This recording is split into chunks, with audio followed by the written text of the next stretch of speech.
Now, all cults, all fraternities, all churches, all denominations have their symbols. We know the symbols and we know what we're looking at, whether it's a church, a synagogue, a mosque, whether it's a policeman, or whether it's a fireman, or whether it's a nurse. We know things by their symbols.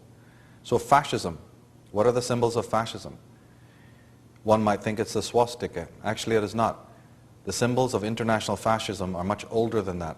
And the key symbol, the cardinal symbol of the fascist movements of the world, is a bundle of rods with a hatchet in the middle of them. This is called the fasce, or the fasces. It's an old Roman symbol, but it even predates the Romans. Where do we find it? On the back of the Congress room. The Freemasonic monopoly of government positions continued for at least the first 100 years of United States history. According to a 1924 census, even in that year, the Senate had a membership which was 60% Freemason. But what worries me more is why, of all the symbols that you could possibly choose, the symbols for international fascism are there in the Senate room at the back. Now, James W. Wardner, in his book on Holy Alliances, says, "Our first president was a Mason, sworn into office by the Grand Master of New York on a Bible taken from a Masonic altar, that of St. John's Lodge No. 1. The Bible used in the ceremony was brought there by John Morton, Marshal of the Day from St. John's Lodge, of which he was the worshipful master. Thus was laid the cornerstone of our country and forever of our government.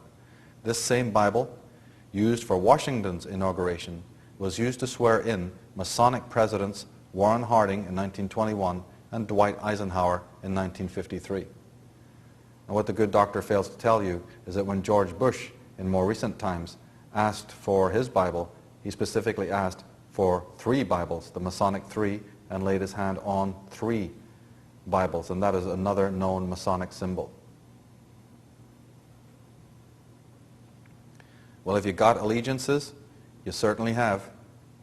George Washington, here is another statue of George Washington, and the caption under the bust, under the name, says Freemason and First President.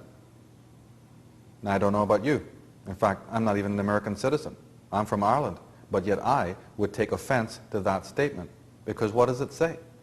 Let's read it together. It says George Washington, Freemason and First President. Now, maybe it's just me, but perhaps that should be the other way around. But no, these chaps have allegiances. And you see, that's the problem. That's the conundrum with domestic enemies. If you've got allegiances behind the veil, then what good are your promises and your allegiances in the public domain? If you have your fingers crossed behind your back, so to speak, what good are your promises?